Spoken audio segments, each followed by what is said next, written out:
without a trace. The battalion defeat in 45. They all came out of the woodwork on the day the Nazi died. They say the prisoner of Spandau was a symbol of defeat. Whilst Hess remained in prison, then the fascists they would beat. So the promise of an Aryan world would never materialize. So why did they all come out of the woodwork on the day the Nazi died? The world is riddled with maggots. The maggots are getting fat. They're making a tasty meal of all the bosses and bureaucrats. They're taking over the boardrooms and they're fat and full of pride. And they all came out of the woodwork on the day the Nazi died. So if you meet with these historians, I'll tell you what to say. Tell them that the Nazis never really went away. They're out there burning houses down and peddling racist lies. And we'll never rest again until every Nazi dies.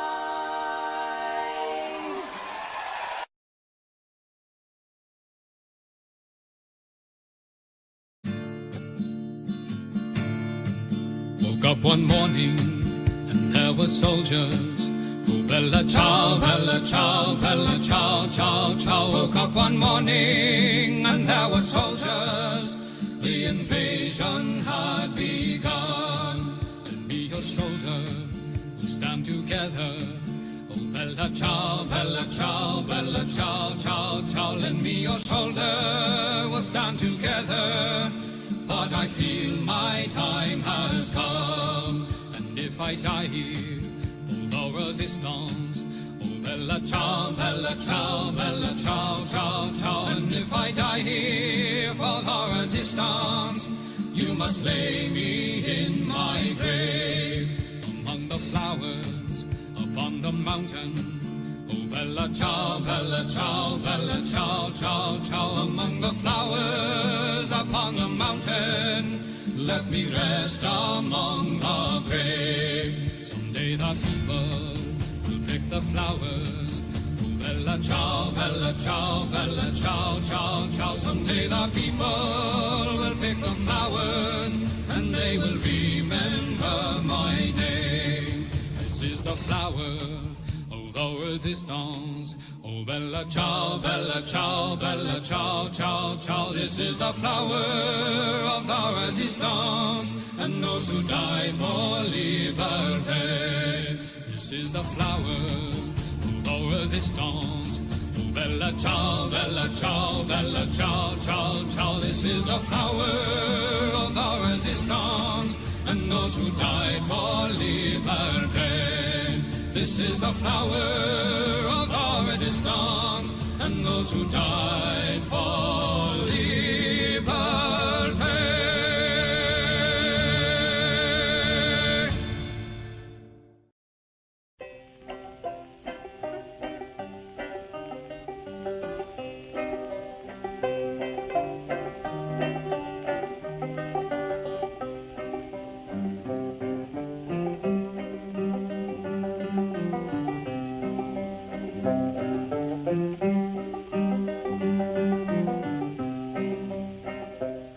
Come all of you good workers, good news to you I'll tell, of how the good old Union has come in here to dwell.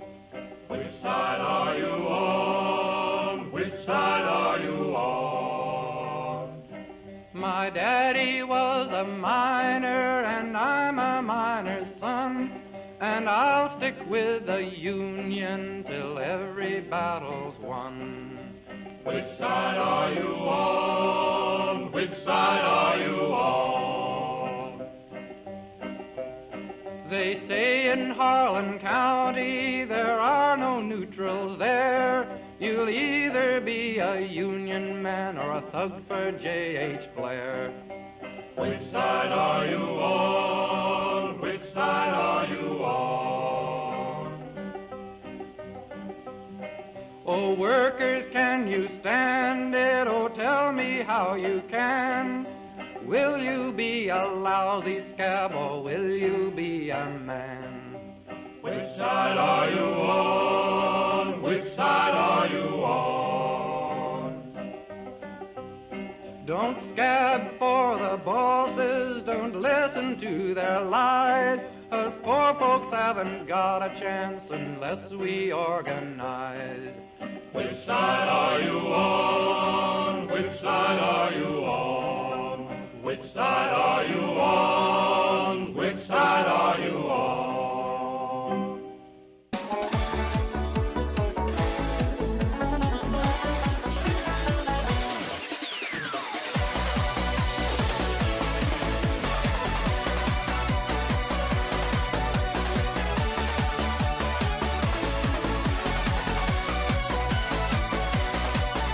I was born in a Dublin street where the loyal drums do beat, and the lovely English people walked all over us. And every single night when they tell come home tight, he'd invite the neighbours out with his chorus. Come out, you black and tans, come out and fight me like a man. Show your wife how you won medals down in Flanders. Tell her how the IRA made you run like hell away from the green and lovely lace of Gillishandra.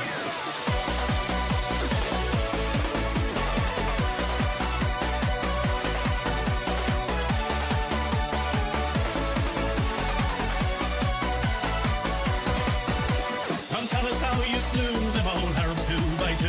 Like the Zulus, they had knives and bows and arrows. Of how brave you faced one with your... Hello there, everyone. You join me on an auspicious occasion, because not only are we doing our regular QT with a Cutie, but the Cutie in question is, ironically given how much of a train enthusiast he is, the best replacement bus service this side of the moon. I'm talking, of course, about the great Gareth motherfucking Dennis. Jesus Christ, Kevin. It's the Welshiness. It leaches out. It's Gareth. He's a good Welsh Come boy. on. Yeah. Hello, everybody. I'm Gareth, and I'm here to talk about the news. There we go. Fucking hell. No, actually Scottish, everyone. Hi. That's an incredibly good Welsh accent, though. Well, the trouble is, when you get drunk, and you've got things like ADHD and various sort of neurospicy, what you have a habit of doing is like code switching. Yeah. So like actually when the last time this happened, it was just some guy on the tube at like 1 a.m. And he was trying to sell me a big issue or something, and we just ended up having a nice long chat. And he was Welsh, and so I ended up by the end of it, he was like, "Wait, weren't you Scottish at the start of this conversation?" That's fair enough. It's okay if they take it well. If not, it can be perceived as taking the piss, and then you're in trouble.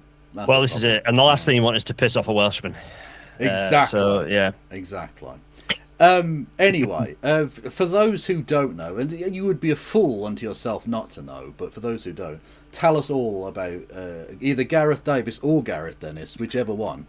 Yeah, my alter ego, Gareth Davis. He's kind of like the Jekyll to my Hyde. Hello, I'm Gareth Dennis. I'm a rail engineer. I'm a writer. There's so many bloody things I do. Well, I have ADHD, so I do like 50 things all at once.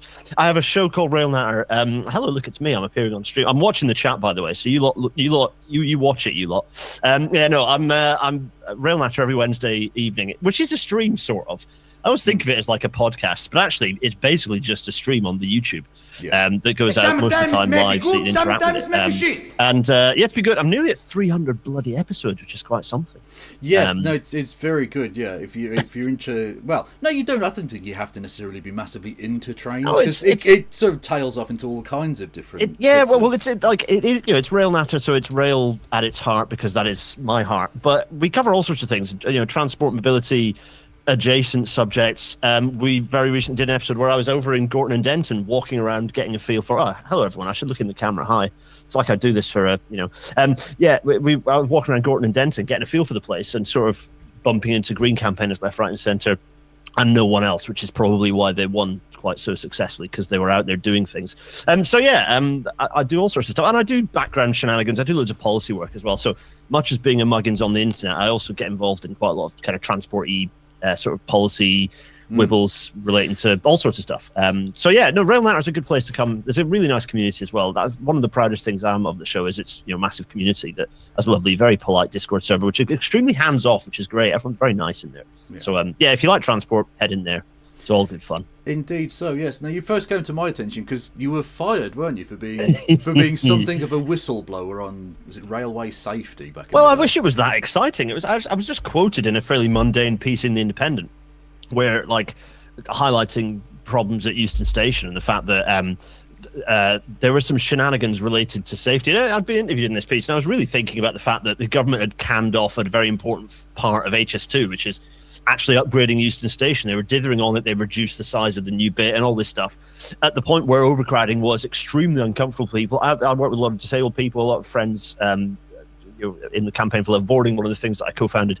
And so I hear in my ear lots of them going, Euston is horrible. That Euston rush, the mad dash for the train when the platform gets announced with 5 minutes to go or whatever. If you're in a wheelchair, you basically have to like duck and dive behind a pillar as this oncoming mob of people charges for. It's not safe. And I said so in the article, and it pissed off the current rail minister, who was then chair of Network Rail.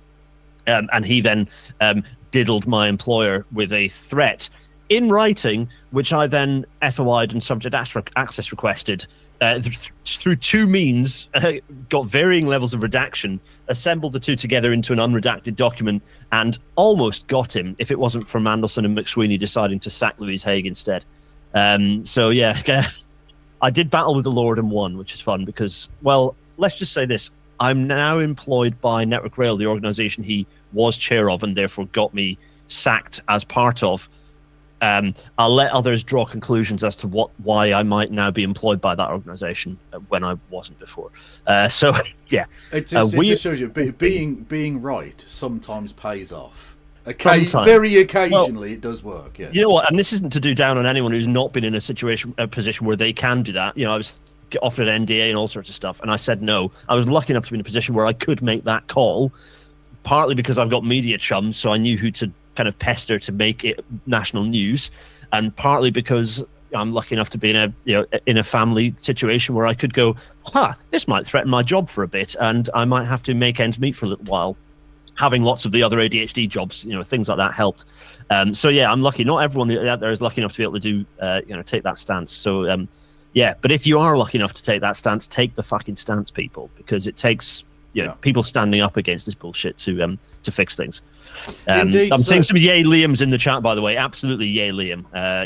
Too right, Barrack. Yeah, good stuff. Well, that is sort of how I became aware of all of you awesome people in that kind of community of well, it's a really grim podcast in a sense because it's about lots of people dying, and yet it's just irresistible. WTYP, what a delicious thing. If anyone, the episode that I tell people to go to, if you want an easy in to what Well There's Your Problem podcast is, which is brilliant, by the way, is go and listen to the Macy's Day Parade episode, which is almost bloodless, other than Beast and creation, beloved creations being murdered before your eyes. It's a very, very funny episode. It's a good starter of, I can get behind this sort of horror, and then we do that for real at scale. I say we. I'm like, I've transitioned into not being Nova will be very happy. I've transitioned into being a kind of not a guest, but a sort of a part-time host, and it's very nice to be in that community. They're very good friends, actually. The whole crew, Roz and Liam and Nova. What a setup it is, and and Victoria actually, who's dropped in as well. So there's just a whole big gang, and it sort of sits within that wider sort of Nate Bethea extended universe as well. For anyone who's like a TF fan and all these things. So it's podcasting chaos. Indeed, so, but very much worth a watch. Now, I mean, we're probably not going to talk too much about trains tonight because we're watching Question Time, and they probably won't have a question. So, I suppose I'll just get your general thoughts on the quote-unquote nationalisation of British Rail or British trains by the government. Yeah, absolutely. Look, it's a good thing that. I say it's a good thing. It's an inevitability because the former system, it's not been like politely ended. It's Britain, independent of whether this is a conservative plan that's being enacted by the Labour Party. It's not because either of them want to do this. It's because they don't have a choice because the previous system collapsed. Yeah. So it's good that this is happening, but it is happening. The way in which it's happening, we have to pay very close attention because the way there are aspects of what's being set up that are, give me hope and that are constructive. Lots of other things that give me despair and suggest that things are going to be really bad. And also, who owns, there are aspects of the rail industry that are not being touched at all. The main one being the big train landlords that aren't having their rolling stock brought back into public ownership. And so we're going to have to deal with that as a big, liability for a long time. But also, even if that was being fixed, the key thing is independent of nationalisation versus privatisation, that's one small step on the path to, or should I say the track, sorry, to actually having making the best of what is a fantastic railway system. That, it's not just about nationalisation.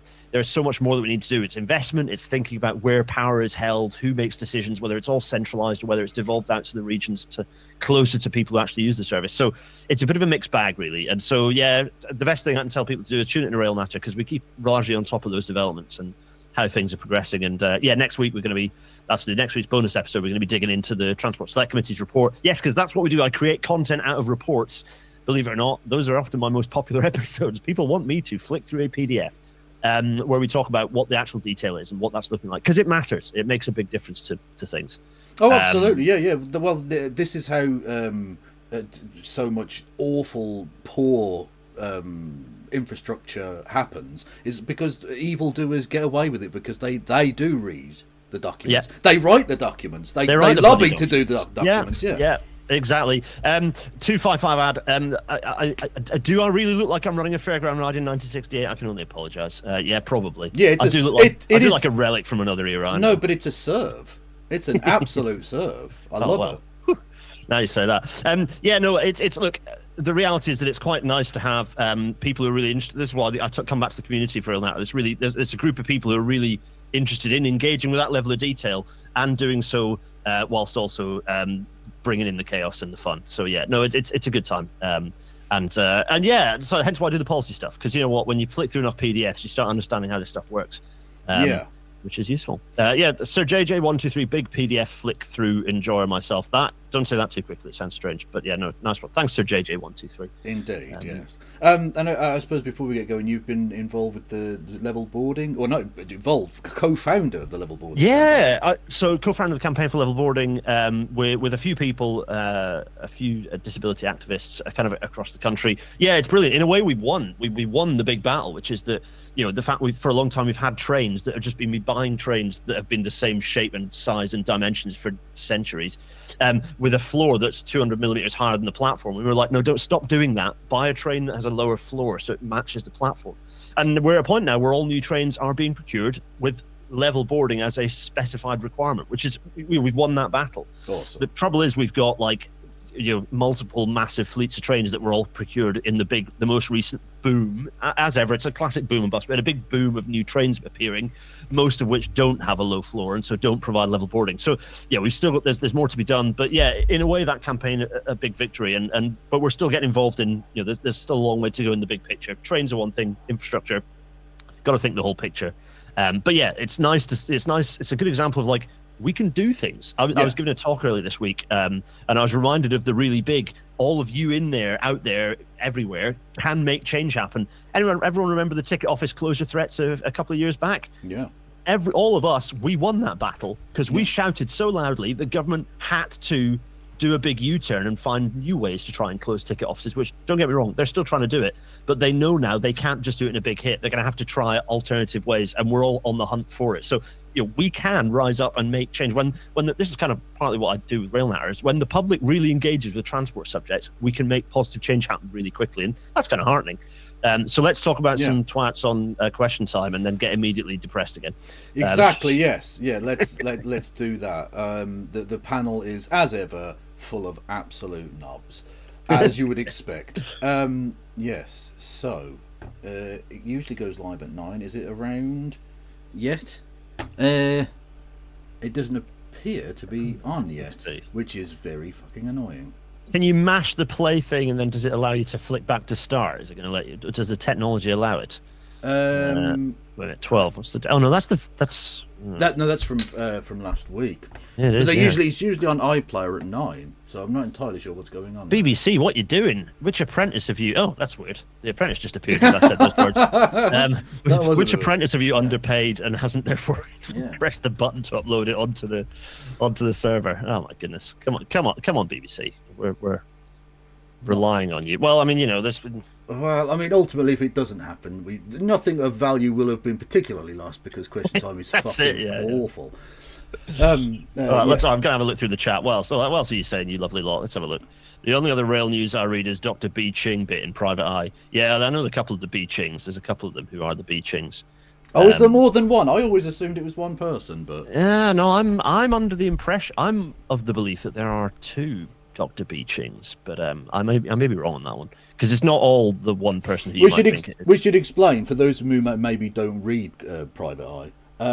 Dr. B, the letter B, and then Ching is like a kind of undercover person in the rail industry who gives little snippets from the inside, kind of whistleblowy, but with anonymity, I suppose. Yeah. Rather than actually Dr. Beeching, who was a bit of a knob a million years ago now. Yeah. Oh, I mean, if that's like one of our like specters of rail narrators, we do all sorts of rail narrator episodes on Beeching, because there's a whole thing going on there, right? It's one of the like the story is complicated, the story is even more complicated, and so on and so on and so on. Right. Yes. I like this Gareth chap. He's much nicer to us than Kev is. Oh, right. Okay. It's all right. Is it right? Hogs. That could change. Yeah. We can. Oh no, I take it much worse than that. I mean, on WTYP, you're kind of playfully rude to your audience, whereas literally when people subscribe to me, I ask them what the fuck is wrong with them. Like this, because why are you? This show is rubbish. You could be spending that money on black tar heroin. It would be much more productive. Jesus. Anyway, Mr. Matt Raymond, in the future, even every train will be replaced with 1,000 individual Teslas. That's the current plan. Yep. I mean, you joke, but that is literally the plan. Oh Lord. Yeah, that's a point, I suppose. What do you make of? I don't know. This kind of automated car thing. I mean, obviously, it's not a great idea, but.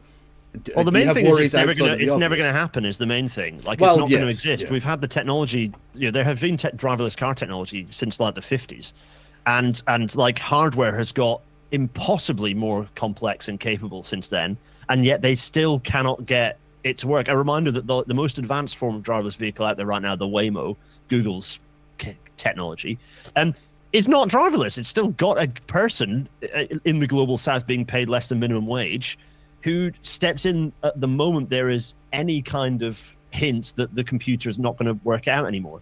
Yeah. So it doesn't exist. Like, that's not driverless. It's also extremely dangerous, because you've got these absolutely exploited. Yeah, once again, it's a tech company. Remember, tech companies are just ways to smash labor. Like, that's basically, it's ways to obliterate the rights of workers. And what they do is, places where there are workers' rights, like taxi drivers who already have a shit time of it, how can we get rid of them? Oh yeah, we can get rid of them by putting the taxi driver in a sweatshop in Manila, and then pay them nothing, and then have them surrounded by 20 computer screens and expect them to be able to understand what's going on in a car when they get the electric shock sent through their spine, and have to look at camera B and suddenly take control of a vehicle before it hits a perambulator with a baby in it. Yeah. So I think that's a good idea, but that seems to generally be the intended direction. And it's amazing, because this government is, obviously this government is a government of rubes, because they're all like Tony Blair Institute idiots at the top level.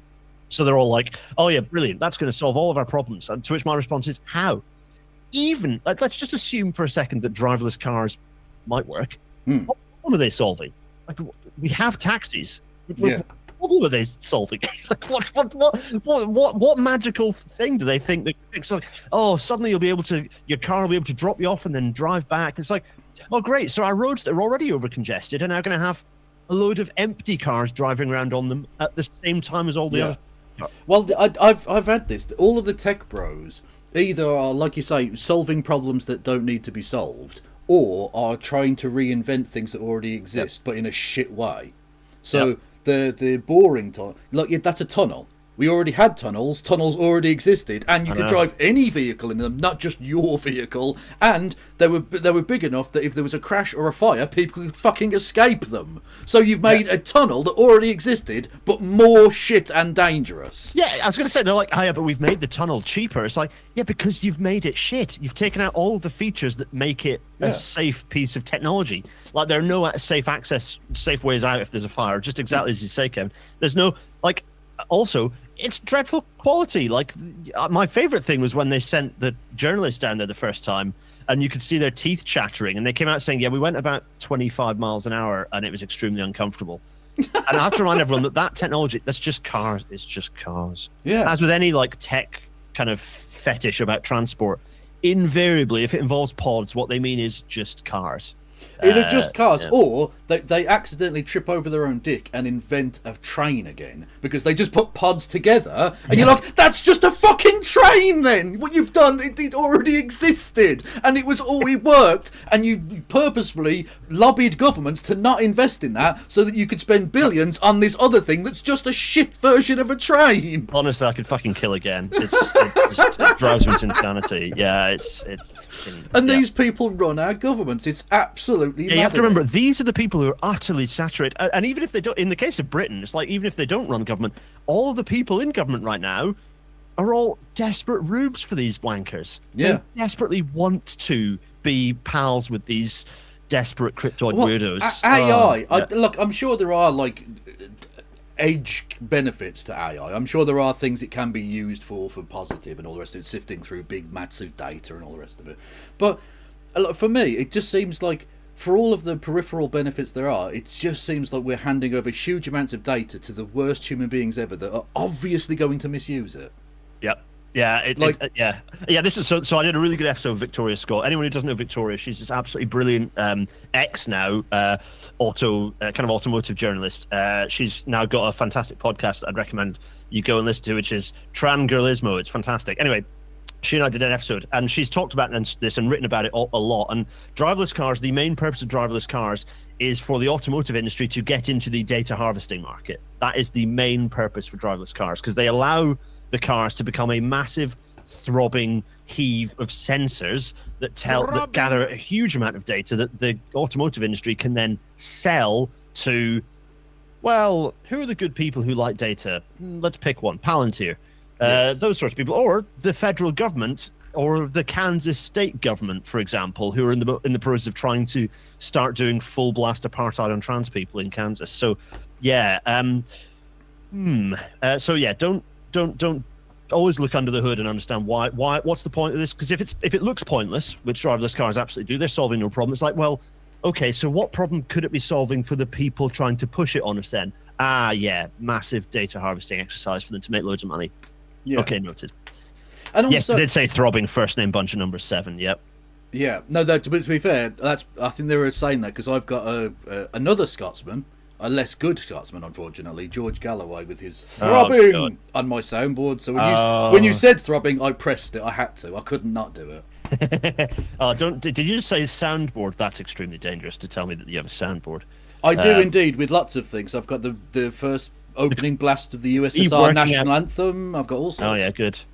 The question I now have is is the version of the audio that I'm plugging into Google Hangouts a version of the audio that allows me to do this? Testing start. Pennsylvania dominance. Yes. Yes, good. The soundboard is active. Okay, that's extremely dangerous then. If you've got me on here with a soundboard, that's crikey. Okay, good. Marvelous. Oh, okay, take note of that, everyone, because it means that it means that if we're watching Question Time, we might end up with this sort of thing. Well, popping up every now and then. yay, Liam. Yeah, well, yay Liam is the one thing I don't have on here as an actual. I just have Liam saying Pennsylvania dominance, which is pretty good anyway.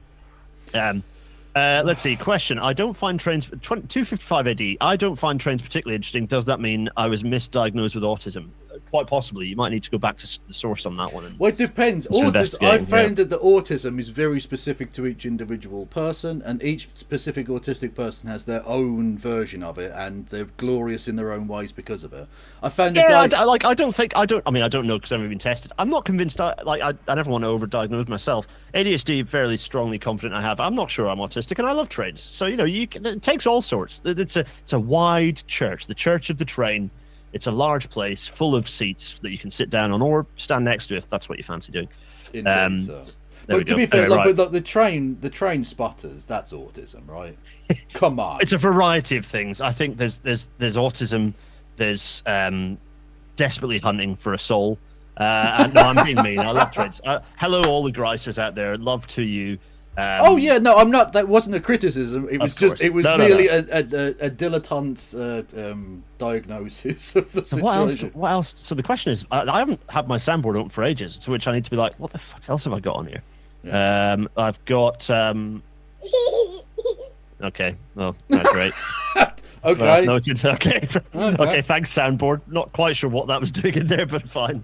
It might be appropriate Epstein gets well, mentioned or something. I don't know. Well, exactly. We've got if the guy who's still outside, like the one true liberal who's still in Parliament Square, actually not in Parliament Square, but on whatever that street is that goes down towards Millbank, where all the journos are outside Parliament. The one guy who's dressed in blue and has the hat and sings about the EU still. Oh, Steve Bray. Steve Bray. Yeah. Out there, just, To be fair, the one genuinely funny moment from Steve Bray was when Rishi Sunak announced the general election in the pissing down of rain, and literally all you could hear was Steve Bray's boombox with things can only get better. And I'm like, you know what? If you're going to troll anyone, troll that little prick. Yeah. Fine. You know what? You kind of have to build some level of respect for the guy. I don't know who funds him to just be out there the whole time, but he is. Yeah. And, you go full circle from like, oh God, what an embarrassment to, you know what? That guy has passion. Oh, someone's told me Steve Bray has given up. Okay, forget that. Stuff that guy. No stamina. Fucking useless. Yeah. Embarrassing. Embarrassing. Absolutely. We used to be a real country. Yeah. Frankly. And now it's just a nation of quitters, is what it is. Why the fuck aren't you on Question Time? Jesus Christ. I Can't Give a Duck is repeatedly trying to get us to talk about Alton Breek station. Look, I've spotted it. I don't know much about this story. I've missed it. It's gone over my head. There are many stories that happen. A couple blamed for the closure of the Highlands' most remote railway station. This is from the P&J, which is fine. That was my local newspaper when I was a kid. I grew up in Inverurie in the northeast of Scotland. Some of you might not realise by my extremely soft accent. But a couple blamed for the closure of the Highlands' most remote railway station say they've lost their civil suit against Network Rail after being unable to catch a train to court. What? This looks like a baffling story that's going to require more than Kev and I on stream trying to parse. Sometimes a story is so nebulous and complex that you need to sort of read through it 3 or 4 times to work out what the fuck's going on. That might be one of these situations because this looks confusing and baffling. It's possibly entertaining though. So yeah, maybe we'll come back to that one. I Can't Give a Duck on Twitch. Yeah, okay, cool. Yeah. Steve Bray's stadium was shit though. Yeah, okay. Doc Gobbler, I think someone put him up in a Westminster townhouse. That's very nice then. The Cunning Linguist, nice. See what you did there. Clever. An old reference. The Benny Hill music when Chris Phillip was getting interviewed was good though. Oh yeah, that was actually pretty funny. Yeah, fair play. That was good. I'll give you that. Well, true indeed. What else have I got here? I've got sorry the Question Time isn't on. I feel like I'm slightly wasting your time now. You're not wasting my time. We're having a good time. Well, we wanted the thing is, it's nice that we've done this now because it was very nice for you to shout me out in a previous stream, and it means that now we've done this. I mean, also, it's worth me saying the idea that I'm here to sub in for Helena is nuts because she's brilliant. So that's already an honour, which is definitely not going to go to my head. Well, true. But the thing you've got to bear in mind is she is awesome, but she is also missing tonight's show because she's playing a fucking stupid card game. In Italy, to be fair, but still. I think she's on the train, wasn't she? I was following her journey down. She took that train. Oh, she flew over, but then took a bit of a train. There was some train adjacent activities from Helena out in that Italy that they have. No, I don't mind. I'm just enjoying myself. That's fine. Kev, we're having a good time. It's not. If I'm having a good time, that's not time wasted. Yes, indeed. But look, it's incredible what she gets to be able to do because she would have been able to tell us a little bit more about the Elon Musk thing because she played Magic the Gathering, hence MTG in her name. Although I call her Marjorie Taylor Greene because it's funny. That is quite funny. Yeah. But no, she went to Las Vegas last year to play in one of these events. Which means she'll have taken the fucking car on the car tunnel. Yeah, the car tunnel. And she was just like, it's just a shit shuttle taxi. Yes. Like, it's just rubbish. It takes forever. It's not very quick. It doesn't, like, you have to wait around in a dusty, horrible tunnel place. It's all just shit. Yeah. Genuinely, right? I think Elon Musk must be the person who has provided least and gotten most positive publicity of any human being ever. Because he doesn't do anything worthwhile. And yeah, like, it's literally in the fucking Iron Man movie, and Iron Man says, that's a great idea. Oh, and my God. Star Trek mentions him. Yeah. Like, Discovery mentioned him in like one of their early episodes. It's just embarrassing. The Big Bang Theory had him helping out a food kitchen on Christmas Day. Oh, my God. Like, that's everything that fucking selfish prick would ever do. It's because they don't. He like said some fancy words once or twice, and they absolutely. But he's been a useless moron his entire career. Yeah, he was angel invested a few $100 million, and that allowed him to do everything. Like, yeah, if you gave me a few $100 million, I'd probably end up looking like a genius. Like, that's what happens when you get given a bunch of money, because people start wanting to lick your asshole. And like, it's not complicated. He buys good ideas that other people had and built, and then sells it on, and that's basically all he does. Like, the only thing he's ever created is the shittest car that's ever existed. That silver thing. It's awful. Quite fun to think about how much Tesla is barely, like, it's only being held together because of the fact that it's loosely tied to a bunch of his other assets, so that it's not quite ready to die yet. Dr. Phil Decker, I love that show. I presume you're referring to Big Bang Theory. That show was absolute liquid arse. I'm picturing Dr. Phil Decker. I'm picturing that being said in a Middlesbrough accent. That show was absolute liquid arse. That's what I'm visualizing for that one. You're a master of the accents. That's what I've learned tonight. No one on my show will ever say that. Whenever I get an accent out, I can hear the groans through the YouTube chat when I start getting stuck in with accents. But I have fun, saying things. Yeah, well, clearly so. Yeah. When the fun thing is when you have a little one, is that you suddenly get an excuse to do loads of voices, because I like doing voices for all the stories that I read her. So she's there like, what's Daddy doing? But what's fun is that she also now does voices, which is great. So a 3-year-old who does voices is that's life goals right there. Absolutely, yeah. And it was so sweet of you. You were like, you didn't retweet, so I said like, oh, can you retweet the thing? And you were like, oh, sorry, I was doing like bedtime duties or whatever. And I was like, that's so sweet. Like, you, as if you apologised for that. As if you were nice to me about that. And just like, I've got real shit to deal with, you fucking loser. I've got time constraints. Obviously, I'm not showing her, but this is the monitor right now because it's Daddy's bedtime and I'm on duty tonight. So if I dash off all of a sudden, it's because the little one has woken up and I need to give her a cuddle and put her back to bed. That's again. I suspect that she won't, because she normally goes. If she is going to wake up, she'll do so at an annoying like 1:30 by the time I'm just about in the middle of a sleep cycle. Things of this nature. Yeah. How's the technology? Go on, BBC. What are you up to? Come on. It's just for some reason every week it's up at 9 o'clock, and for some reason the one week we have a special guest on and not Helena, the fucking card player. Yeah, that's right. I'm calling you out. Oh, Navarra, too big for me now, are you? So do you know what I've been doing the last few days while I've had a load of trying to get on with work, and what's the thing that I've done that is my ADHD brain has gone is, you know what you need to do to really focus is watch all of H-Bomber Guy's back catalogue of YouTube videos again. Oh, so but I mean that's presumably you get through the first few quite quickly, and then he starts making 4-hour-long videos about nothing. Correct. That's brilliant. Right, yeah. Yes, yeah. But presumably that took you months to get through in the end. Yeah, exactly. Well, I was like, am I going to actually watch the plagiarism one again? And then in fact, let me just have a look. Plagiarism and YouTube. I'm currently 1 hour 28 and 24 seconds through of the 3 hour 51 and 9 second video. Well, isn't that, so there's your answer. Yeah, isn't that like a 2-parter? Isn't there also like a 2-hour long extra? There's like an addendum as well. Yes, there is, and like it's what I would describe that as it's a magnum opus is what that is. It is a magnificent 40 million octopus. YouTube views. That is fucking amazing and deserved, because it's an amazing video. It's a beautiful piece of work. When you think the kind of dross that gets billions of views, 40 million is nothing. It should be more than that. Yeah, it's beautiful. Yes, the Tommy Tallarico one is the Roblox Oof video is also a lot of fun. In fact, that's a good fun one to get into. Yeah, this is a tangent. We're doing a Twitch stream. That the whole point of a Twitch stream is it's tangents. Everyone, what are you on about? It's fine. The Tommy Tallarico episode is also very, very funny.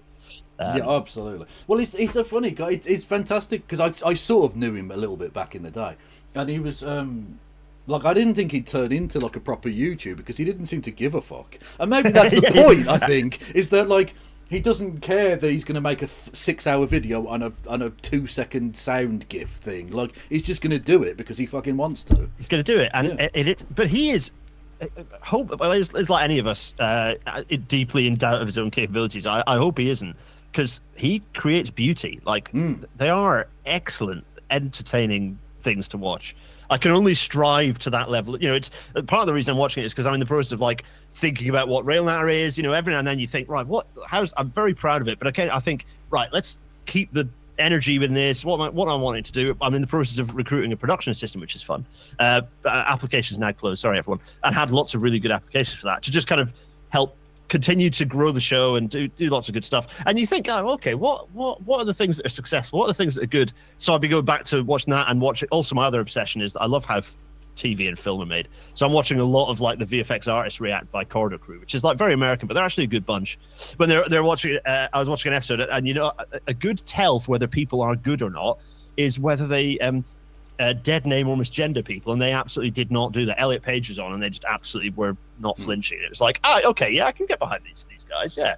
And also, I'm a nerd about how they do visual effects and make film, and so that's a strong recommendation. Yeah, Corridor Crew are awesome. Yeah, I really enjoyed that. It's good fun. The only people I think it's okay to dead name are the royal family. You don't get to pretend not to be German, okay?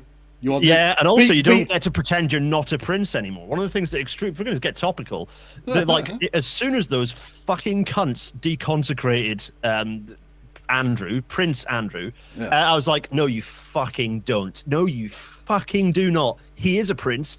It's a prince that has done these things, and the reason he did these things is because he's a fucking prince. And yes, the Queen fucking paid off his victims, paid him to pay off his victims. No, he is still a prince, and we should all be referring to him as Prince Andrew still, because it irks and horrifies the royal family, and the only reason they took the prince off him was because it was the best way to attempt to preserve the whole fucking shebang. So absolutely, yeah. Oh, you got me angry. They got me angry. Exactly. Well, yeah, and you're right to be angry. They're a fucking disgrace. I was making a silly joke about them being called the Saxe-Coburg Gotham. Also, it's funny that they're called. When I was in Edinburgh, there's lots of streets called Saxe-Coburg Street, and I was always like, what's going on with this? And yeah, it's like, oh yeah, that's right, Germans. Yeah. If you can de-prince the cunt, you should de-royal all those fucking guns. Well, you can. Oh, it's good. I mean, yeah. Well, you can also try. Yeah, I was about to say try. Yeah. Try. So, that's also possible. Yeah. WTYP that shit and just bleep it. Yeah. You can say it, but the thing with Prince Andrew is that what you have to do is. Yeah. Well, I've got. We fucking paid for his massages too. Says I can't give a duck. Yeah, we did. Good grief. It's like, yeah, you're right, everyone. It's like what you have to do is you can't say that on YouTube. Yeah, you're right. That's the deep cut for the WTYP heads there. Shout out to Devon. Yeah. I can't. I've got a character. I get around this with a very clever conceit. I've got a character that's just off screen, but he is really there on it. It's called Gill, right? He's an Irishman called Mr. O'Teen. And he Mr. Gil O'Teen, he speaks, and he's got some very sharp thoughts on the matter. Yeah, very cutting insight. Really gets to the head of the matter. It really does. It really does. Yeah. Marvelous. And I think that's so well coded that the police are too stupid to be able to work out what that means. yeah, that's it. I think so. Someone say, what was that? I'm seeing the chat on the video. Oh yeah, Twitter is also dead nameable. Yeah, you're right. You can dead name Twitter. That's fine. Yeah, marvelous. Corridor Crew. Yeah, they do some good stuff. Another thing that proves whether they're good is that they are pretty cynical about the use of video, of like text to video, text to image stuff, which is also a good kind of rubric for are these people okay or not. Like, oh yeah, they're hating on shit AI and helping people to spot shit AI videos. That's good stuff. So yeah, it's the Gareth Dennis's YouTube history corner over here. Welcome. Who hasn't given 12 million to a woman you haven't met? You're right, Kath. Oh shit. Kath or Kath. I'm so sorry. Just say Kath. It's fine. Kath. Yeah, you're right. You're right, Kath. Yeah, that's it. True. When the police figure it out, heads will roll. Mr. Matt Raymond. Well, yeah. I see what you've done there. It's very clever. Thank you. Very clever. Yeah. Indeed. Okay. I genuinely don't think they're going to put it on at 9. How strange! They knew we were doing this, and they decided to disrupt our. Exactly. Our we've been cancelled. We've been had. Well, what we can do, Gareth, what's your take on the Chinese Scottish spies scandal? Oh, look, another transphobic politician turns out to be a gullible rube, a witless gullible rube. Who'd have thought it? Who'd have thought that those things seem to repeatedly correlate? The ability to be a gullible rube and to get bought in by people like J.K. Rowling and Glinner. They're just an interesting sort of correlation there. Sure. I'll let others draw conclusions. Yeah, no, the Chinese-Scottish spy scandal. Mostly, I was like, well, people are spying for the Chinese. Of course they are, because the Chinese are like, they're not some like evil baddie. They're just like, well, they're marks. That country is a country of marks. So let's just exploit that. That's fine. Let's go. Well, and I assume don't all countries do this anyway? Yes, we constantly do this to other. We don't because we're have absolutely nothing going for us. But the US do this all the time. Like it's just people we know constantly doing corporate espionage on each other. It's just we know for a fact that we lease bases to the US that then are used to spy on British citizens in Britain. Yeah. And you're like, well, okay, so we're not sovereign in any way then at all. It's fine. Yeah, exactly. Okay. Kira Light, Riley's Law, spot on. Yeah, it's always Riley's Law. Tweet once about trans people as a person in the spotlight, and the chance of you going down the fucking right down the shitter on that one and just getting completely brainwormed on it is extremely high. Yes, there does have to be some actual psychological analysis done on this, because it is a poison that people buy into. Like Glinner wasn't like this before. He wasn't like this. He was a bit of a liberal twat, but he was fine. Yeah, he seemed like a decent enough guy, and now he's just like an actual weird fascist from nowhere. It is. There should be more PhDs into this because it's darkly fascinating. But I think the thing you have to remember that a lot of the money and power center of gravity on this is right wing kind of Protestant evangelical Christian groups in the US, and they are the ones who manage to. It's not that it starts with the J.K. Rowlings and the Glinners. They're the ones who get wedge issued into it and have the platform to then get mental about it to a large audience, and they get had by the propaganda that is fired in their direction by the big money coming from right-wing Christian organizations. Philosophy Tube is great on this. Abby is absolutely great on the kind of the root of a lot of this stuff. Here we go. Right, okay, so there's more questions coming in. Talking things we can't say. The only way to solve the US's political situation is to redact everyone associated with the current White House administration and the previous one. Right, okay, the next question.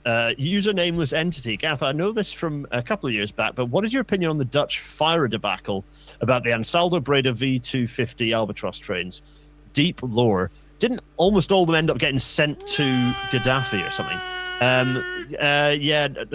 Not a good debacle. Sometimes people buy shit trains, and it's very funny in hindsight, but at the time extremely embarrassing for an entire country.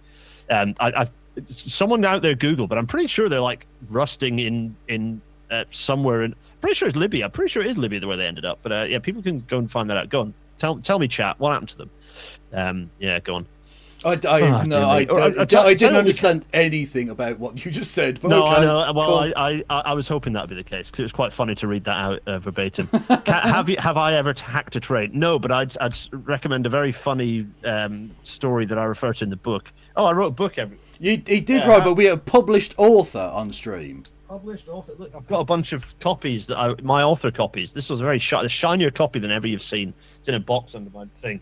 I need to give some of these away for free to people on stream. I'm just very bad at being organized remotely. But yeah, how the railways will fix the future. You can read about it. Anyway, in there is a story about trains being hacked. And it's really interesting. Czech trains that were basically turned to stone by the manufacturer so that they couldn't be maintained by a third party. Right up all of our streets of technology companies and big companies using this shit to get to kind of basically close down the ability to. It's like iPhone repairs, basically, isn't it? It's kind of a similar thing, but just for a train as well. Can I place a shill? Can I place a shill for the book, pretty please? Wayward Historian. If you I will always find a way to sign that book. I will always find a way to plug the book because I don't know. That's what you're supposed to do with your book, isn't it? I think they meant have you got a link to that and we'll post it in the chat. Oh, can I shill for the book? Oh yeah, right. Let me try and remember. Yeah, Wayward is my parasocial PA. Hello, Wayward. bit.ly/how the railways, I think, is the thing. Watch me. Actually, that just takes you to pornography. No, it's fine. There we go. That is where it's going. Yeah, good. That's right. That is the right link. I've dropped the link in the chat, everyone. Sorry, River Historian. There we go. I'm with you now.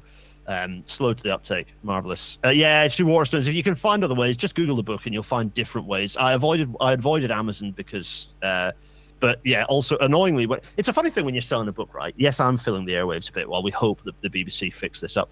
When you sell a book, you're like, the trouble is you want the Amazon numbers to be good, evil Amazon, because that is unfortunately the way that it then gets picked up by everyone else. And ultimately the aim of writing the book is to have people read it, particularly the book that I wrote. I wrote it because I want to radicalize a shit ton of people into getting angry about transport.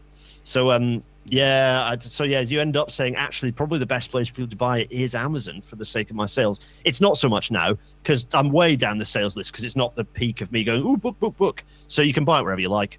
In fact, the best thing you can do is go out to your local independent bookshop and say, can you get How the Rails Will Fix the Future in by Gareth Dennis, please? And they'll go, oh, yeah, sure.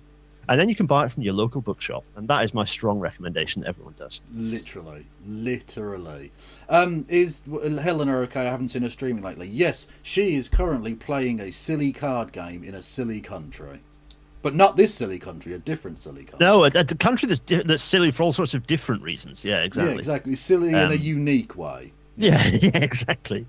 Like, why wouldn't the country be prone to repeatedly turning to fascism when all you have to do is sit and eat fish on the coast and drink delicious wine? Why would you want anything to change? And of course, if the US Army leave stay-behind units in order to kill communists who might win elections. I do. That's also a thing that, they'll do it. They'll do it, folks. They'll do it. Literally. I'm sure I have a soundboard thing. I'm sure I have a soundboard for the US Army, for like the US Army and or the CIA. Yeah, there we go. That's the one. Yeah, fine. That's my CIA drop right there. They'll get you. Except that it needs to then end with like a comedy sort of, because ultimately the CIA are idiots. So. Yeah. Well, anyway, right. It's amazing to me that America seems to think that if you just either abduct or kill one person in a country, the government will collapse. Yeah, they seem to think this has always worked, and it hasn't done that, and now it really isn't doing that. Like Venezuela is still Venezuela, and Iran is still Iran. You can't just take out one person. Like, I'd imagine that they don't imagine the rest of the world as complexly as they think of themselves. They realise that if Donald Trump was killed, America wouldn't collapse instantly. No. Yeah, but the rest of but everywhere else is behind a yellow filter. You have to remember that, Kevin. Oh, everywhere that is else is behind a yellow true. filter. Yeah. So that doesn't work. The thing that's made me angry today, that may or may not come up in QT if we get around to it, is what I would describe as an online meltdown, the latest one by the Labour Party, and in particular by Shabana Mahmood, the Home Secretary, on just like the first time that the Labour Party have kind of said lots of stuff in public not related to Iran. And it is what appears to be an enormous butthurt meltdown, worse than even what's his name, Matt Reform Weirdo, I Eat My Own Book guy had post-election. Like, they've had a massive meltdown. They've been like doing like weird look at how evil, borderline anti-Semitic imagery Zach Polanski is, and like darkening him out and putting like red scars and scratches on his face and saying, "I will let the immigrants in." It's like, you lost. Matt Badloss, yeah, that's the guy. You lost so badly at you came third, and not like close third. Like, you and Reform were way back behind Greens being dominant in Gorton and Denton, and like, and I knew I tweeted out on the day, not that it's a Twitter review, but it's a Twitch stream, right? And I was like, oh, everyone, watch Labour just double down, and then I think other people are replying with like Limmy going, "Don't back down, double down." It's like, yes, exactly. And that's exactly what they've done with these extremely unpleasant changes to immigration legislation that they're proposing, and rules about refugee status, and making everything just... I mean, we're already a horrible little shit of a country when it comes to immigration rules. And so they've doubled down. And what's funny is, reminder everyone basically hates this. Like, most people hate this. Like, and the fact that like the Labour Party are basically saying, look at these nice people who are like plumbers, and they're just normal, and they're being nice, and they're saying, wouldn't it be nice if you're working hard and you can actually have a holiday? We're going to call them extremists and evil. Why do they think this is going to work? And what's fun about the Gorton and Denton by-election, which is why it's such an important by-election, is now we have the evidence to say it isn't working. Yeah. And you're going to go down the sink so hard at the May local elections. It's going to be glorious. And you know who I personally, how I think should be given all the praise for this? It's Gareth Dennis. Because all I'll say is, statistically, right, the Greens had never won a by-election. All of a sudden, you turn up, 1 for 1. Fact. Well, that's it. Their You polls can't in argue HS2 with numbers. You can't argue with Changing the numbers. polls in HS2 has fundamentally made them a serious force to be reckoned with. No, it's fascinating seeing, it's fascinating. Look, it's nice to know Zach a bit. He came to my book launch, and it's been really nice because he's just. Okay, nice there's no guy. need to name drop. I That's, know. that's I was outrageous. I was like rearranging some AAA batteries on my desk while I said that, like the humble guy that I am / prick. Do you want to see the AAA batteries, everyone? There they are. There's some AAA batteries. I'm trying to work out why they're on my desk. It's best not to worry. But I also have some folded up paracetamol. Anyway, so your best friend, future Prime Minister Zach Polanski. Yeah, go on. It's been really nice to see, because he's built a good team around him. He has a really good, strong comm support, and that's important, if nothing else, to just sift through all the requests that he gets and work out how to spread them around. They've just done a remarkable job. The messaging is really tight. Like, it isn't the messaging is really tight, but fundamentally, as with the chap whose flag you have behind you, it isn't. The comms is extremely important. Like, let's not pretend it isn't.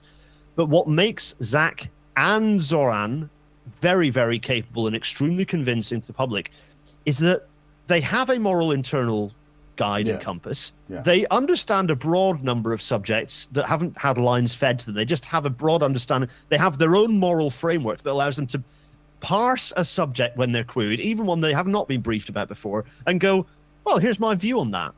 Rather than shit. Well, we haven't focus grouped that. I've not had that briefed to me. They go, well, I'll just think about that through my human brain that has emotions and thoughts and an internal monologue, and go, well, actually, this is kind of what I think about that. And it's like so refreshing to see that it is glaringly, it's so starkly different to everything we have seen from the kind of the Blairite cunts we've had on our televisions for decades at this point. They're like triangulation robot monsters, these fucking politicians. And like you say, a genuine moment from Zoran that I really liked, when he was asked, and he clearly hadn't, like you say, hadn't focus grouped it. They said, when Benjamin Netanyahu comes to New York, will you have him arrested? And he thought about it for a second and just went, yes. Yeah. That's turns out you can tell, he hadn't considered that really before. He thought about it and thought, well, he's a war criminal. Yeah, I'll have him arrested. So he gave his actual opinion. And the thing is, don't hedge your fucking bets, because people who want him arrested aren't going to be okay with you going, well, who knows, maybe, and giving like a politician's answer. And saying no isn't going to convince people who love Benjamin Netanyahu to vote for you. So give your actual fucking opinion like a human. And do you know what's really good is that you break hostile media when you do that. They want you to perambulate, because that's where they can get you. They can get you on the hypocrisy. If you don't perambulate, if you just say, well, no, that's my view. Exactly. That's what I think. They struggle to. You look at Zach. Like, Zach has, do not perambulate, and they've got to stick to their guns.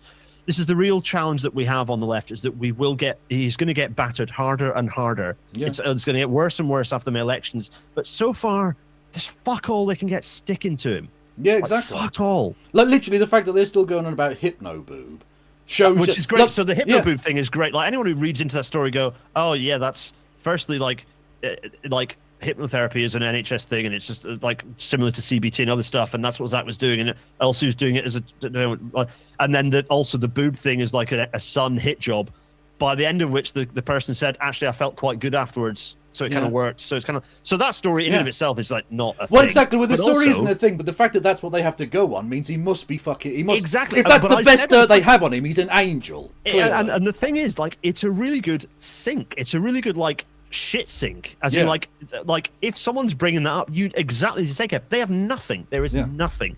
So it's really it's extremely valuable. My favourite Zoran one. I love it.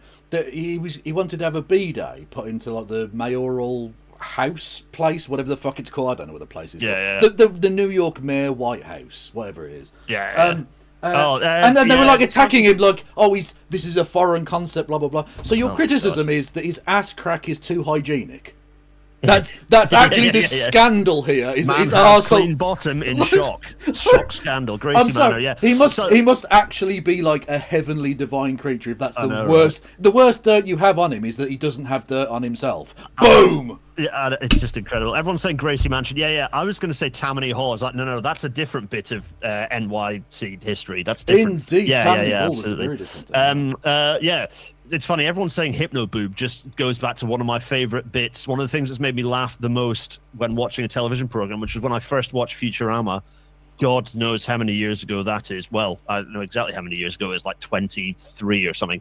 And when Hypnotoad came on, and the first time you see Hypnotoad, anyone who knows know what I'm talking about, hopefully know what I'm talking about. For those who don't, watch Futurama. It's actually the first... I've not watched the reboot. It's probably quite good because it's fairly well written, but the first series was brilliant. It was and very Hypnotoad just entertained me greatly.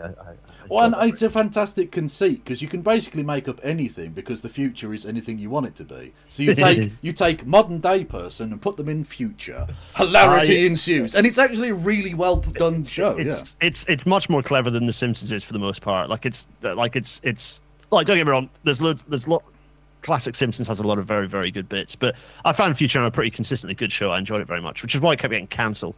But anyway, yeah, so Hypnoboob, yeah. Raiders, please refresh your screen so the views count. Oh, okay. Do I need to refresh my screen? Hang on, did we have Raiders? What? Have there been a Raider? Hello, Raiders. Are there some people here as Raiders? Okay, fine. Do it. I'll refresh. I don't even know what that means. I turn the noises off because I have one of Gennaro Gattuso saying sometimes it may be good, sometimes it may be shit, which is very funny but makes it difficult to hear another person talking. Yeah. So, I was going to say, when you're trying to do a hosting of a show, there are so many things bouncing and jiggling around, right, Kev? So you've got me, and you've got to kind of feel like you're engaging, which is why I'm doing lots of talking. If you want me to shut up, do tell me. No, by all means. I'm conscious that you're panicking, like mad, trying to shake the BBC to kind of make the thing exactly. work. Which is why I'm yakking on to give you a bit of breathing space to do that. But when you're hosting, you're like, right, is guest okay? Are they saying enough stuff? Am I ADHD talking over? Well, that's why I always have to think about. Right, okay. Am I doing the right thing with OBS in front of the bloody screen? What's people saying in the chat? Is anyone being racist? There's so much juggling going on. So I know where you're at. Yeah, it's what happens when you do a to show be fair, live. I don't give a fuck about what's going on in chat. Oh, like, literally, that's people in chat were yeah. like, for once, the chat is being noticed in a Kev stream. Yeah, rejoice, Brummy comrade. You've been raided by a wild Scottish Marxist. Oh, okay, right, fine, yeah. I probably am a Marxist. I never really put much thought into this. Is why I'm a shit leftist, and I don't put enough thought into what flavour of leftist I am. I probably am a Marxist. I admit, yes, probably I'm a Marxist. I've never really put much thought into it. To be honest. Shut up for a second. You've misread that. The person themselves was calling themselves a Marxist. Oh. Not you. They themselves are a Scottish Marxist. I'm wild and I'm Scottish and I'm probably a Marxist. So That's the two of us can hang out together. Madcat79 Scotty. Oh yeah, that's fine. Exactly. Marvelous. Yeah. No, absolutely, but they're a regular lunatic, and I love them dearly. Oh, marvellous. Trying to get the BBC to change. Do you know what? There's an interesting load of stuff, because the charter's getting updated for the BBC. It's an interesting time for us to actually change the BBC. Like, there's a couple of people working on, well worth going to looking at having it as a proper, actually completely changing the model for the BBC.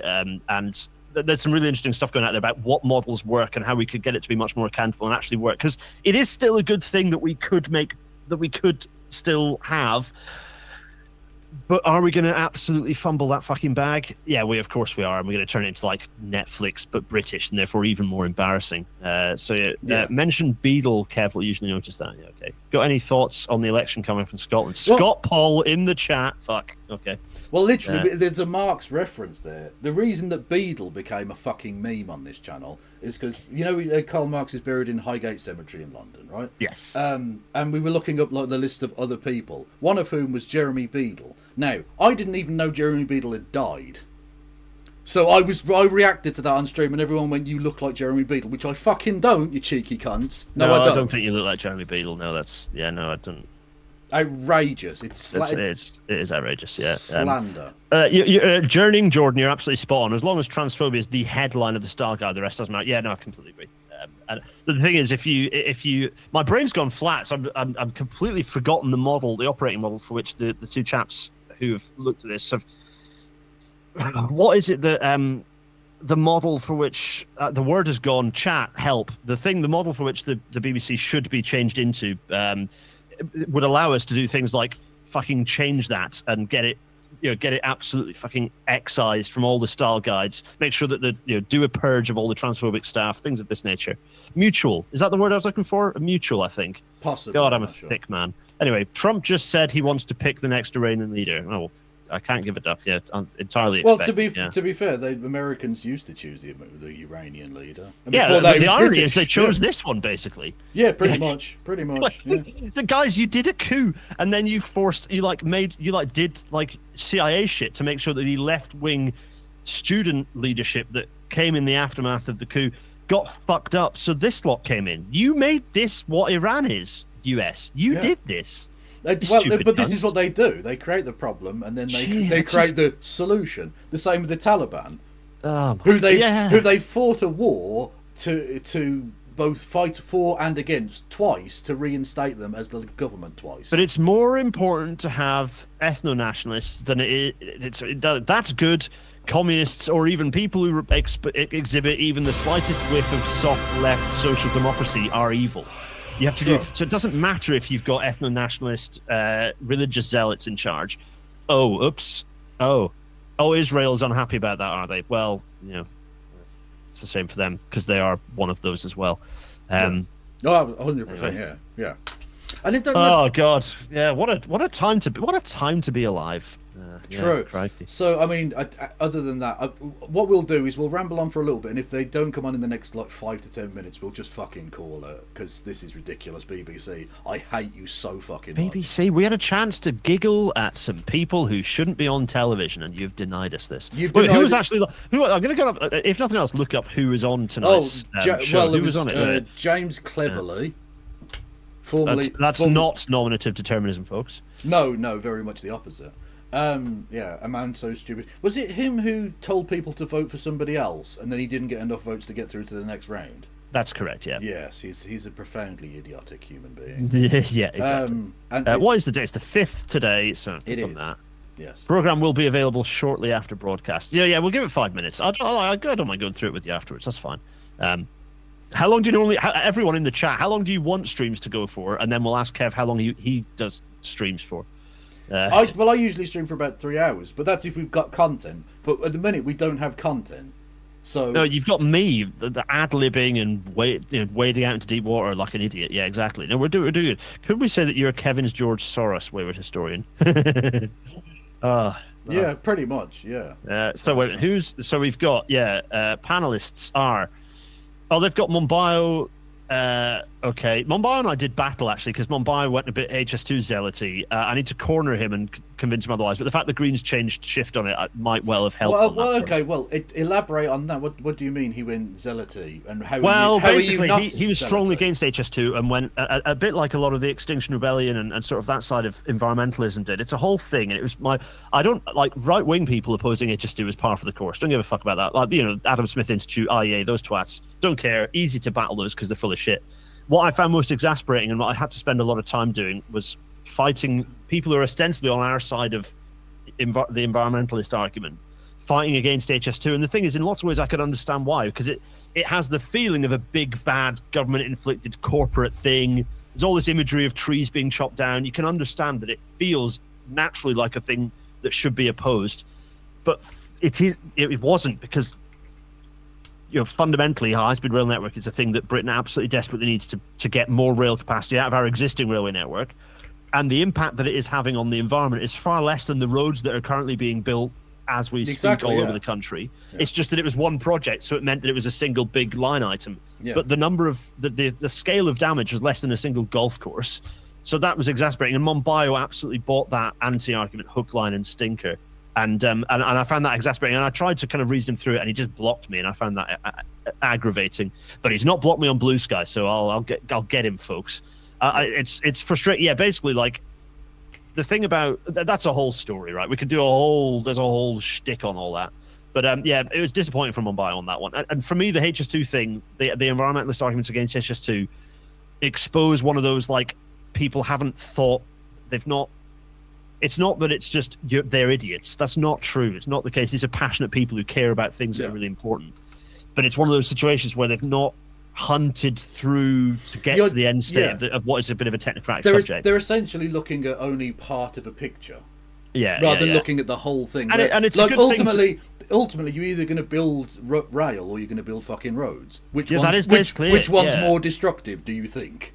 Exactly, and the reality is our railway is one of the most densely used in Europe. We part of the reason why delays are pretty prevalent on our network is because we stress the hell out. We absolutely sweat the asset. Yeah, you did a fantastic rail nat not that long ago at my home city of Birmingham. And how HS2 exactly. helps.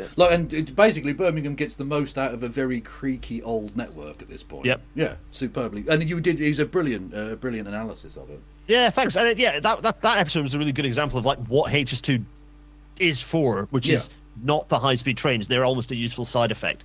It's what you get back as a city. We were talking about beaching earlier. The worst thing beaching did was get rid of that kind of duplication in our city centres that allowed us to kind of potentially have what most of Europe has, which is separate, self-contained suburban rail networks that give you all the capacity you need, and you get lots of lovely trains, electric trains, whizzing around Birmingham. Well, you can't do that because they get pushed out the way for all the long-distance services at the moment. That's basically Britain's rail networks, why it's fucked in a sense, essentially. Lots of people saying it. Go on. The chat. Hello, chat. Lovely to see you all. If trains are bad and boats are bad and buses are bad and cars are bad and building bikes are bad, we're just supposed to go back to village life then.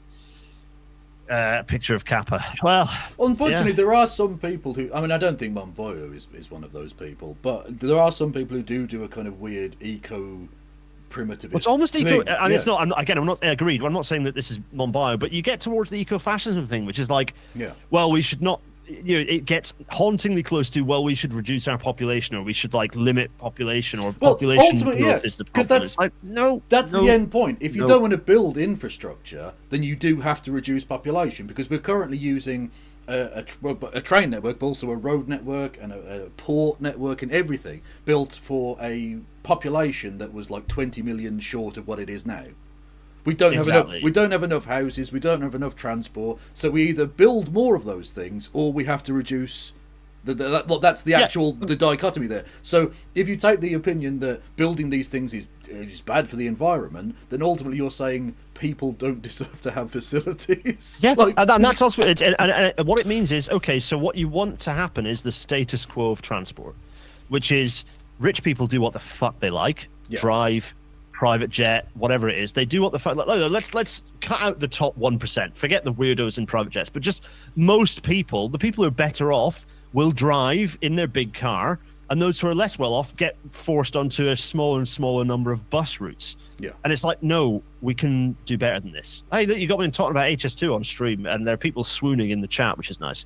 Yeah, it's funny. Whenever I do HS2 on Rail now, it's like there's just like floods of people arrive because they just want to see me spool up and go on about HS2. Well, it's so frustrating that it got cut short the way it did, because I mean, don't get me wrong, I like the fact that Birmingham's going to benefit, but Manchester should have been able to benefit. North Wales should have been able to benefit. Leeds should have been able to benefit. Leeds, Derby, Nottingham, Sheffield. Yeah, and absolutely. I feel bad for all those places because all of those taxpayers are also paying for this, and they're not going to see a fucking penny out of it. And they've built the most expensive bit, and we're getting the least benefit out of it. Yeah. It's just, does HS2 rail gauges, etc., match HS1?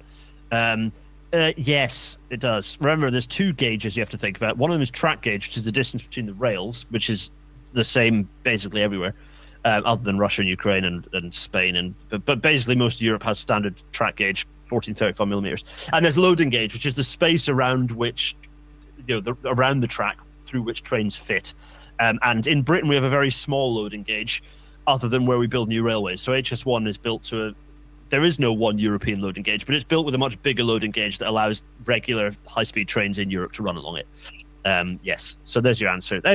We've turned this stream into Rail Natter. It's happened. Is Zach in favour of restarting both legs? TBC. Zach and I have chatted. Zach's read the book. I think Zach, as he often says on subjects like this, well, it's kind of not up to me on this one. It's for the party, and the party's position is now to build HS2 in full.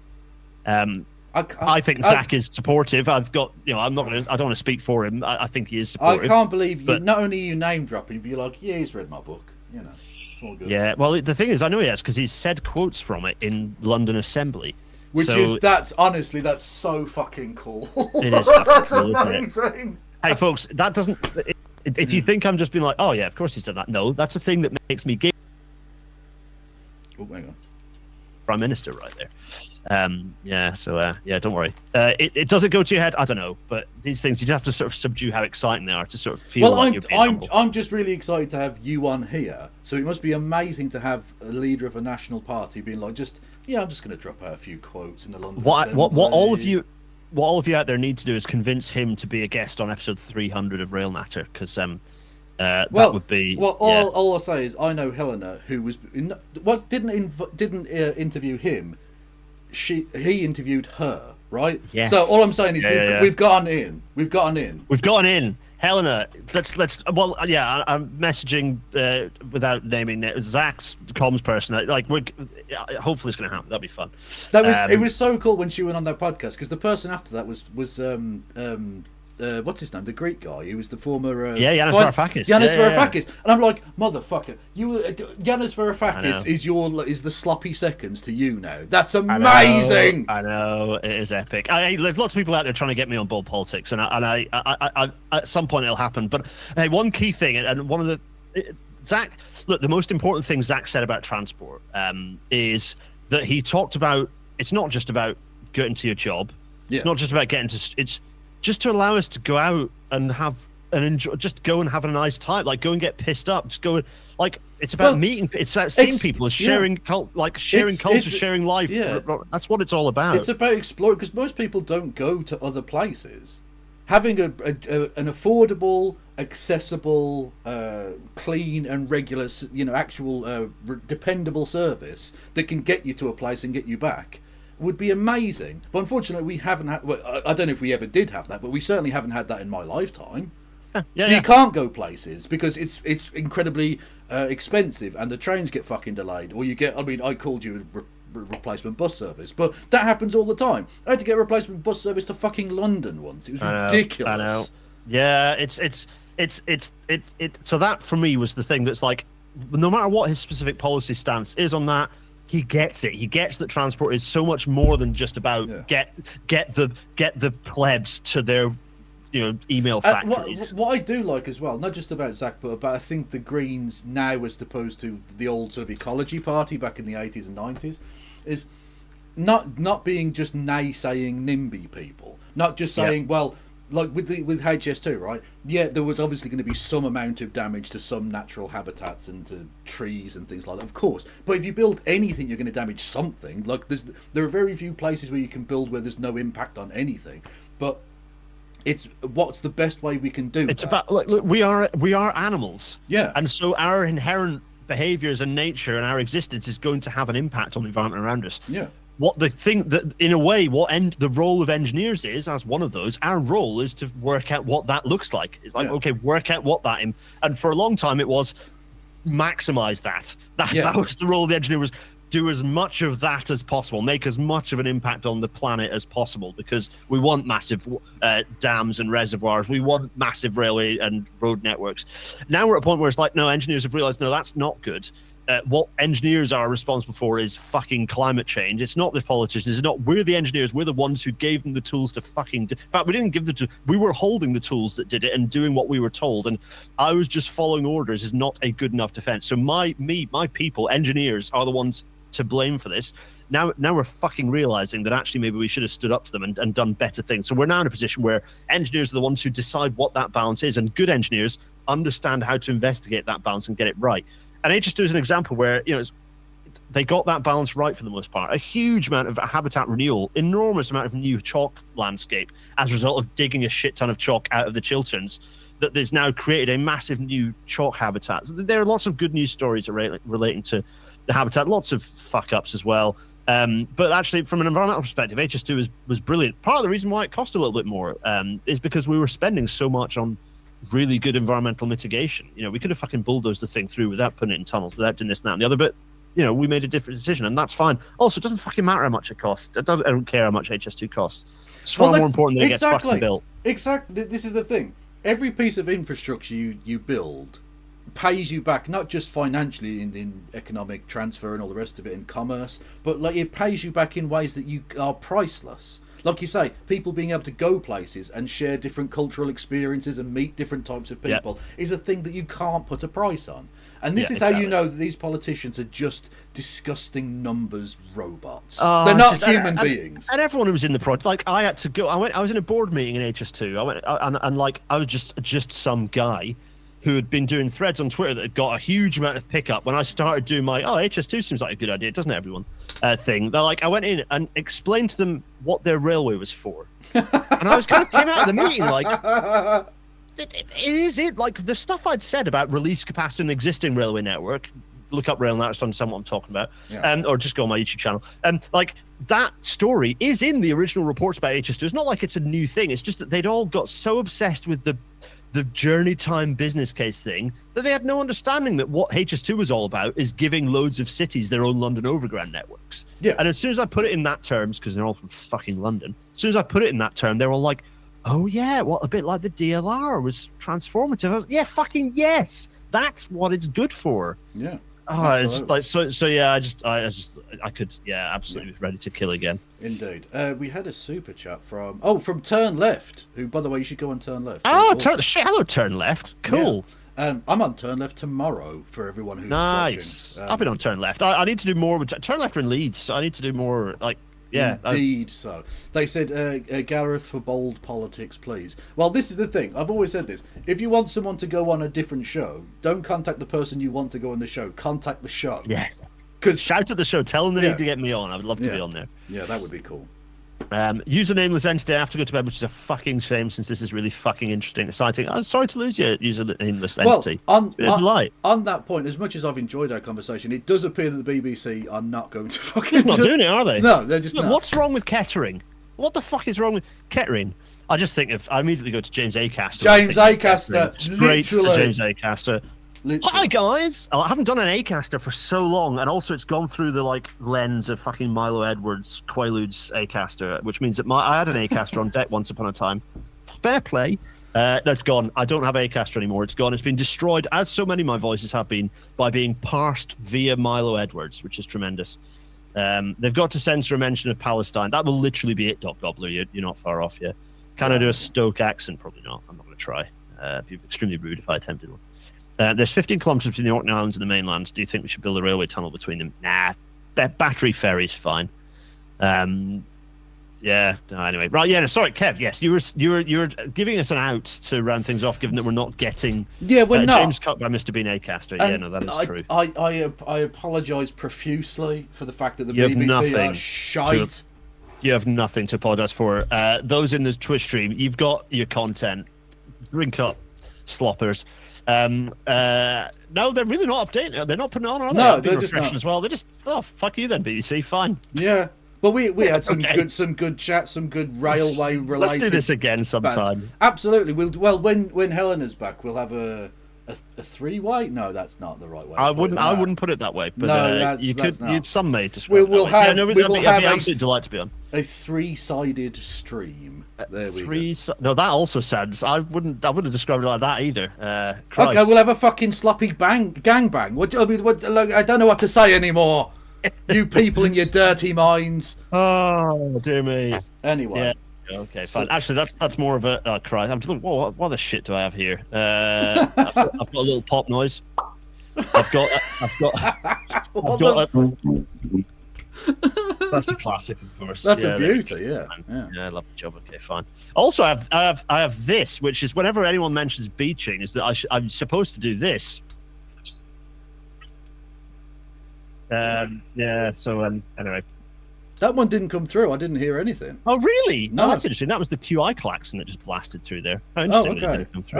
Maybe your microphone clipped or something. I don't know. Maybe. Well, fuck you, technology, trying to ruin my life. Indeed. Right. Okay. Yeah. Kev, let's. Indeed. It's a delight to be here. Thanks for having me. Well, thank you for coming on. We'll have to do a proper, actual fucking show at some point in the future. Yeah. With that's the thing. No justice would have been the professionalism that would have kept this show together. We've failed on the professionalism front, but we haven't failed on the fun front. I've had a really good chat, Kev. It's been great. It's been lovely. Genuinely, thank you for coming on. Everyone go and follow Gareth Dennis on all of the platforms, on YouTube, buy the book, go and listen to Rail Natter, which is very fucking good, as well as well, there's your problem. And Oh various yeah, other all things, the many things. Yeah, the main thing I want you to do is subscribe to my YouTube, because that's the main thing that I think benefits the algorithm on my half. So do come and subscribe Yes. to YouTube. That'd be great. Indeed. No Pasharan, exactly, wayward historian. Indeed. Yes. I'll see you all tomorrow on Turn Left at 7:30. I think we start Nice. on Northern Ireland. Okay, everyone. Peace out. Bye bye.